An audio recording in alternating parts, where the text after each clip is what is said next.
Mobile দোকানে চুরি, লক্ষাধিক টাকার জিনিসপত্র নিয়ে চম্পট দিল চোরেরা। কুলটি থানার চৌরঙ্গি ফাঁড়ির অন্তর্গত Kalyaneshwari Arka telecom and studio ফিস ভিশন নামক এক দোকানে চুরির ঘটনা ঘটে। জানা যায়, রবিবার রাতে বন্ধ দোকানের ছাদ ফুটো করে বেশ কয়েকজন দুষ্কৃতী দোকানে প্রবেশ করে লুট চালায়। প্রায় 2 লক্ষ টাকার জিনিসপত্র নিয়ে চম্পট দেয় দুষ্কৃতীরা।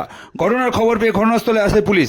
সিসিটিভি ফুটেজ সংগ্রহ করে চৌরঙ্গি ফাঁড়ির পুলিশ তদন্ত শুরু করে। তবে চোর বা চুরি যাওয়া জিনিসপত্রের খোঁজ এখনও মেলেনি বলে জানা যায়। তবে দোকানের মালিক জয়ন্ত সেন জানান, রবিবার সন্ধ্যায় তার নিজের শরীর খারাপ থাকায় তিনি দোকান খোলেননি। সোমবার সকালেই দোকান খুলে দেখেন দোকানের ছাদ ফুটো, জিনিসপত্র এলোমেলো হয়ে পড়ে রয়েছে। সমস্ত দামি দামি জিনিসপত্র নেই, প্রচুর ক্ষতির সম্মুখীন হতে হয়েছে তাকে। চোরেরা দোকানের ছাদ কেটে প্রায় দামি দামি মোবাইল ফোন, ক্যামেরা, হেডফোন, সিম কার্ড, ল্যাপটপ সহ অনেক জিনিসপত্র নিয়ে গেছে বলে জানান জয়ন্তবাবু। না, আমি সন্দেহের নাম দিয়েছিলাম, সন্দেহের জন্য নাম দিয়েছিলাম। গাছ কাটতে এসেছিল, তারপরে চুরি হয়েছিল। গাছ কাটার কথা বলেছি আর তারপর চুরি হইল। তারপর উদ্ধবেরও তো গাছ কাটার সময় চুরিটা হয়েছিল।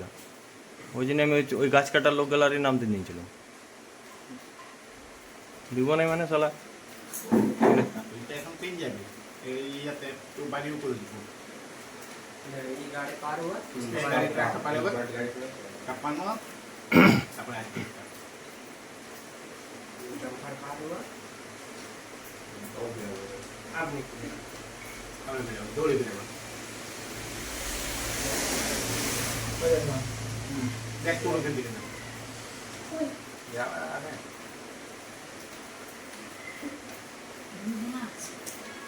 দুজন আছে আর পিছনে আর কে আসছে বলতে বলতে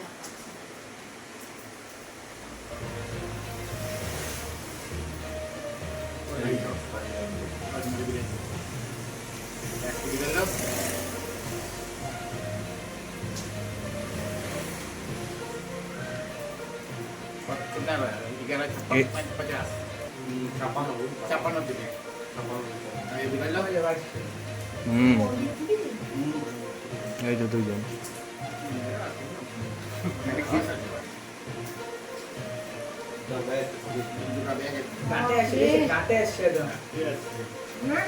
ও ভাবলো শালা আরো থলি ব্যাগ আনলে ভালো হইতো, সব গলায় ভরে নিত। মুখ গলা এটা তো দেখাচ্ছে না।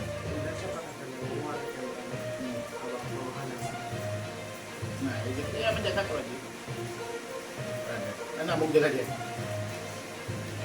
ঠিক আছে আর তো